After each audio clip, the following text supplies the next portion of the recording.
Good morning. Have a very nice day. आज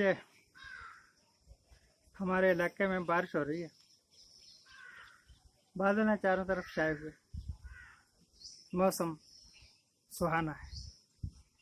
आज मैं कुछ डाटा देख रहा था तो मैंने देखा कि हिंदुस्तान का जो फॉरेन डेब्ट है, विदेशी कर्जा है, वो है 620.7 बिलियन यूएस डॉलर्स।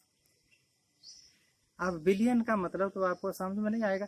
620 लिखो, दशमलव को भूल जाओ, फिर 7 लिखो, फिर आगे 8 जीरो लगा दो, तो ये हो गया 620.7 बिलियन। ठीक है जी।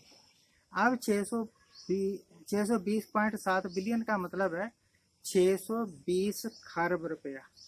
मोटे तौर पर 620.7 बिलियन कर्जा जिस गवर्नमेंट जिस देश पर हो, वो देश अगर कहे कि हम विश्व गुरु हैं, या वो देश अगर सोचे कि वो बहुत विकास कर गया है, तो भूल जाओ, आपका विकास वैसा ही है जैसा श्रीलंका का विकास हुआ था। विदेशी कर्जे में डूबे हुए देश अपने आप को अगर ये समझ रहे हैं कि वो तरक्की कर रहे हैं, तो वो भूल रहे हैं, वो तरक्की नहीं कर रहे, वो विदेशी कर्जों के मकड़ जाल में अपने आप को फंसा रहे हैं। और कोई जरिया नहीं है, कोई तरीका नहीं है, कोई मीन्स नहीं है, कोई सोर्सेस नहीं है इस कर्जे को वापस करने के। अगर आप अपने देश की तरक्की करते हैं, अगर आप अपना पैसा अपने देश की तरक्की के लिए लगाते हैं, तो विदेशी कर्ज कैसे वापस करोगे? अगर विदेशी कर्जों का इनका सूद ही, इनका जो ब्याज है ना, वो ही अनएक्सपेक्टेड है। जितनी हमारी जीडीपी होगी उतना तो इनका ब्याज ही बन जाता है। खैर, जो श्रीलंका का हुआ हाल, श्रीलंका के राष्ट्रपति ने, प्रधानमंत्री ने कभी नहीं सोचा होगा कि उनका हशर इतना बुरा होगा। इतना बुरा का क्या मतलब कि वो भागते फिरेंगे अपनी जान बचाने के लिए। पहली तो बात ये है।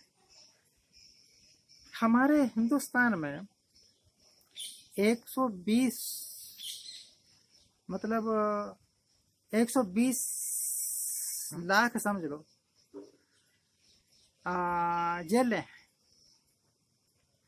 इतनी जेलें हिंदुस्तान में अगर हैं, और फिर हम कहते हैं कि हम एक देश जो है, हम एक शांति प्रिय देश है, तो ये हमारी भूल है। जेलें शांति प्रिय लोगों के वास्ते नहीं, लुच्चे मस्टंडों के वास्ते बनाई जाती हैं भाई। और जिस देश में लाखों की तादाद में जेलें हैं, वहाँ करोड़ों की तादाद में मुजरिम भी तो होंगे। तो मुजरिम कब बने? जब उन्होंने कोई जुर्म किया, जब किसी को कत्ल किया, कोई ऐसा काम कर लिया जो गैर कानूनी था। एक देश जिसमें लाखों की तादाद में जेलें हों, जिसमें करोड़ों की तादाद में मुजरिम भरे पड़े हों जेलों में, वो देश अगर ये कहे कि हम शांति प्रिय देश हैं, पीस लविंग कंट्री हैं, तो ये तो दुनिया की सबसे बड़ी गप हो गई ना। ना तो हम पीस लविंग कंट्रीज हैं, और ना ही हम बहुत डेवलपिंग कंट्रीज हैं। कंट्रियों में आते हैं, हमारा नंबर तो 150वां है।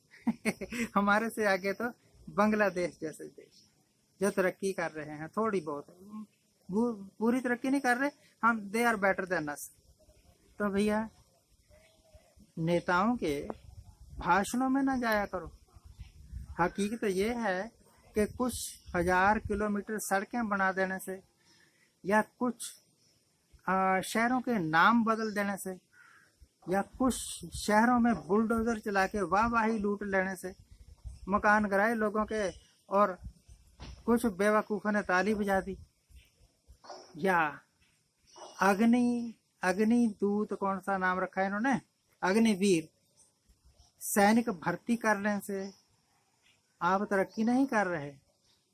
आप तो जो पहले किया हुआ विकास है उसको भी रौंद रहे हैं अपने क्रूर कदमों के तले। देश की सुरक्षा खतरे में डाल रहे हैं, देश का विकास खतरे में डाल रहे हैं, लोगों का आम जीवन दुखदायी बनाते जा रहे हैं। It is no development, it is no progress, it is no peace loving. अपने देश को संभाल लीजिए, बाकी देशों का क्या है, वो अपने आप को खुद संभालते रहेंगे, आपने ठेका थोड़ा ले रखा है। आज के लिए इतना ही। बूंदें पड़नी शुरू हो गई हैं, मैं बोलना बंद कर देता हूँ। नमस्कार।